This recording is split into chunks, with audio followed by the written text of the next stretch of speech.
Yakapan ni Kim at Paolo sa harap ng napakaraming tao. Kinakiligan. Funny. Nagsigawan.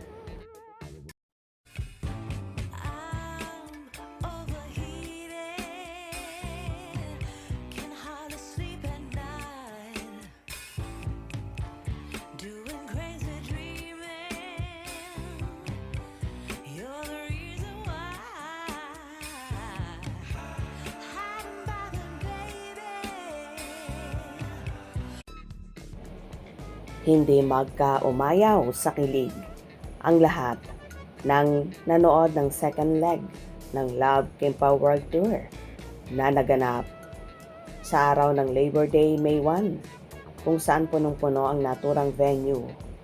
Halos lahat ay mawala ng boses sa kasisigaw ang mga fanay dahil sa kilig sa Kimpaw na nag-uumapaw ang payuda ng dalawa.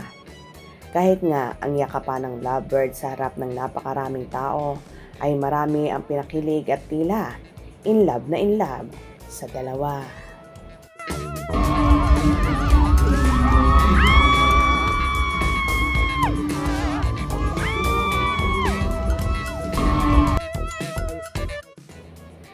May kanya-kanya namang hanash ang mga netizen regarding sa yakapan na naganap sa lovely couple.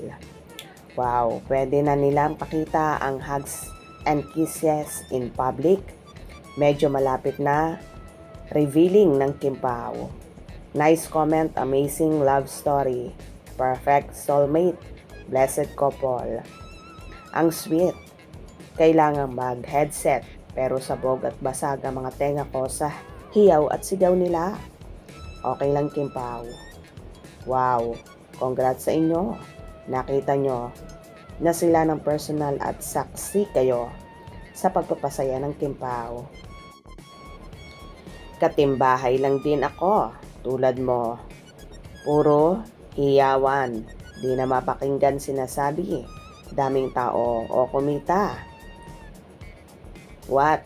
Di nga nag-asap. Daming artista, dalawa lang sila at guest, si Carmel. Mahal kasi sila ng crowd, kaya ganon. Pwera sa nakakakilig ay nakakatuwa pa. Super pleasant, blessing, pagmasdan. Malakas ang Kimpaw kahit sila lang. Grabe, daming nagmamahal sa kanila. Araneta na. Susunod sana. Oo, kahit taga-Tarlac ako. Susugod sa Maynila. Ako din. Kahit nasa Germany ako. Wala na talaga. May nanalo na. Prepare na ang lechon. Kabuwang uy. Ang saya na nakakaiyak. Grabe talaga ang kilig ko. Mahimatay na ako sa inyo. Kimpaw, buong universe. Pinasaya nyo. I love you so much, Kimpaw. Bakit? Cry ang emoji.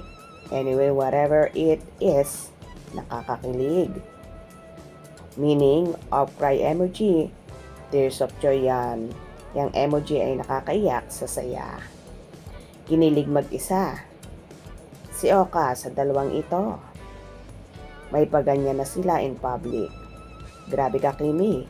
Ikaw na talaga ang may hawak ng baso nila. Sino po sila? Na typing error lang yan. Ha ha ha ha. Pero ako, dinoble check ko pa. Charot lang sis. Luha, bayan sa sobrang saya Kimi. Nakakakilig talaga ang Kimpaw. Nabubuwang na ako. May nanalo na. Grabe ang yakapan talaga naman Kimpaw. Nakakalis kayo ng stress. Nabuwang na ako sa inyo. Grabe ng kilig. Solid ang puyat dahil sobrang kakilig talaga. Iba na talaga ang kahilig na dala ng Kimpaw. Ha ha ha ha. Kilig too much. Himlay, malala ang higpit. Sumakses na talaga si Abelino sa wakas. Game over na. Oh my goodness Kimpaw. Ang saya-saya ng Kimpaw Ladya. Sabi ni Kim noon, ipag in relationship na siya. Nakapost na lahat yan sa account niya. Diyos ko po, grabe ang sayang panoorin ang Kim Pao with hugs and public. Kim Pao ang sayang panoorin. Love at may respeto si Pao, hindi tulad ni ex noon na pinipilit si Kim mag-hug and kiss in public. Umiiwas at halatang napipilitan si Kim noon. Grabe naman sa saya. OMG, naiyak ako. I love Kim Pao forever talaga. O di ba? Halos iisa ang sinasabi ng mga fan eh. Bukod sa kilig na kilig, sila talagang naiiyak sila sa sobrang sayang nararamdaman nila sa nakikita nila kina Kim at Paolo. Kayo ba? Ganon din ang nararamdaman nyo? Hope you enjoyed. Please subscribe for more info.